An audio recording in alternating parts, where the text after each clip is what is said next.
At this exact moment, somewhere in a dirt lot with no cell service, a cyclist is pulling on a bib that doesn't match their jersey. Their bike has bar tape coming loose at one end, double wrapped, done in a hurry. Their tires are wide and probably overinflated, and they are about to line up next to a former national champion, a retired triathlete, a woman doing her first event ever, and a guy on a cross bike who drove 9 hours to be here. No one is checking licenses. No one is asking for categories. The start line just opens. And something about that feels different.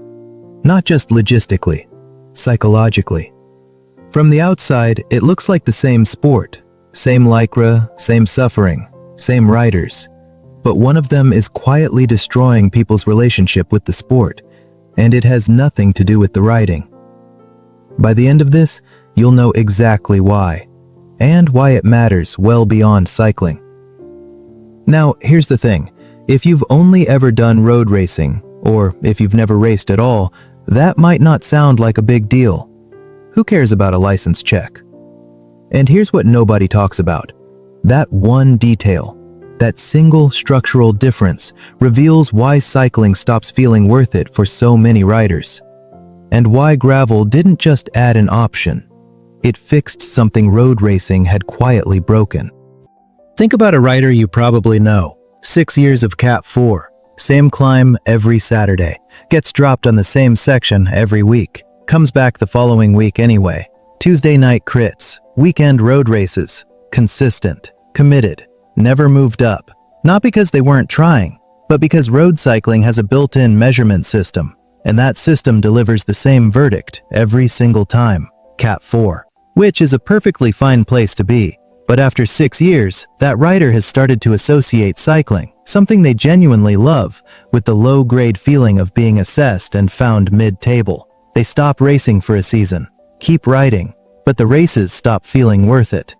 Then a friend drags them to a gravel event. No category, no upgrade points, no one bragging about FTP, no field of riders who all seem to know each other from years of racing the same circuit. They line up next to people they've never seen before. They suffer.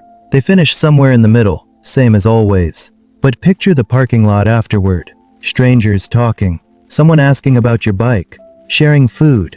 A rider who finished 20 minutes ahead of you. Still there, asking how your day went. And before you've even driven home, you've signed up for the next one. And here's the thing nobody says out loud. Gravel isn't friendlier because gravel people are nicer. Friendliness is a symptom. And the cause runs a lot deeper than the dirt. Road cycling was designed from the beginning as a competitive structure first and a community second. Categories, licenses, peloton etiquette going back 100 years. It has hierarchy baked into its bones. And hierarchy does something specific to the brain. When your performance is constantly being measured against an external standard you didn't set, when the system is always telling you where you rank, psychologists call that an external locus of control. The measurement isn't yours. The standard isn't yours. You're performing inside someone else's framework. And research consistently shows that when people feel their outcomes are determined by systems outside their influence, well-being drops. Motivation erodes. The thing you love starts to feel like an evaluation you didn't ask for. Gravel did something structurally different. It handed the measurement back to the rider. You decide what finishing means. You set the standard. For some people, that's a podium. For others, it's a buckle. For others, it's just getting to the end without walking. That shift, from external to internal, isn't just a cultural vibe difference. It changes how the brain processes the same physical effort. The suffering is identical, but it lands differently when you own the goalposts. Here's what most people writing about gravel get wrong. They'll tell you gravel has no rules, no hierarchy, no structure, pure freedom. And that's not quite accurate. Gravel has been formalizing, fast. The UCI Gravel World Series now runs 45 events across 32 countries.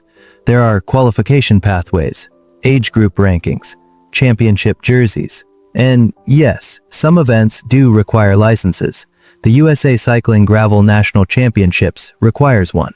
The elite competitive tier has been importing road cycling structure because, at that level, structure is what the athletes want. Lifetime's Grand Prix Series, the top professional gravel series in the US, is invitation only, with prize purses, doping controls, mandatory podium appearances. Gravel, at the top, is starting to look a lot like road. So, does that undercut everything I just said? Does it mean gravel was just a phase? I don't think so. And here's why. The formalization is happening at the top. At the mass participation level, which is where the overwhelming majority of riders live, the open start line is still the rule. Unbound Gravel, one of the biggest events in the world, runs a lottery, not a qualifying race. A lottery. For most riders, your entry is drawn at random. It doesn't matter if you're a Cat 1 road racer or someone who's never pinned on a number before. Steamboat Gravel and Steamboat Springs, same system, random selection. Everyone gets a neutral rollout and the same dirt roads. You don't earn your spot by being fast enough. You earn it by showing up to the lottery. That's a fundamentally different promise than road cycling ever made. And here's where it stops being about cycling, because the real reason this matters has almost nothing to do with bikes. Think about what adult life looks like for most people. Performance reviews at work, status signals everywhere, your LinkedIn profile quietly telling you how many people viewed it this week, your salary benchmarked against everyone at your level, your neighborhood, your car, the school your kids go to, the constant low-grade awareness of where you rank, professionally, financially, socially. It never fully switches off. And here's the part nobody talks about. Most of us didn't sign up for these measurement systems, we just arrived in them. The job had a performance review process before we got there.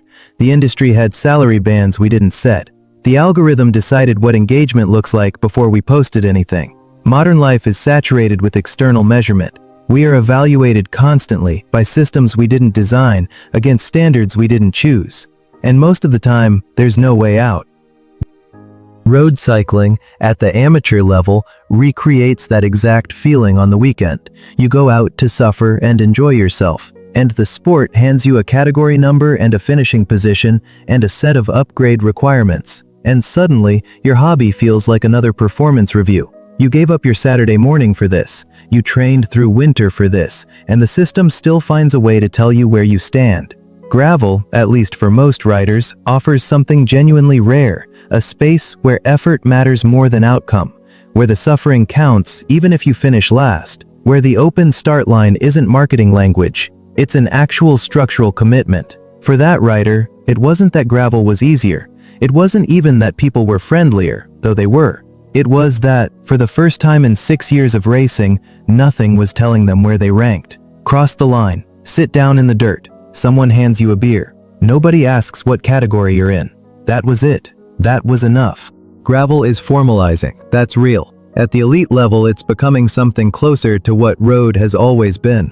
And maybe that's fine. Maybe that tier needs that structure. But for the vast majority of people who ride, for the rider who shows up in mismatched kit, for the person doing their first event ever at 42, for 6 years of Cat 4 and the same climb every Saturday, the open start line is still there. And what that start line is really offering isn't just an event. It's a different way of measuring yourself. One where the standard is yours. One where the suffering counts regardless of where you finish. One where you don't have to prove you belong before you're allowed to show up. Road cycling built something extraordinary, but it built it with a door that not everyone could open. Gravel left the door off entirely. And maybe that's what that rider found in the parking lot. Not a friendlier sport. Not a more casual one. Just a sport that, for the first time in 6 years, wasn't telling them who they weren't. The question worth sitting with is this: how many things in your life are measuring you against a standard you didn't choose? Think about that. How many of them are you still showing up for?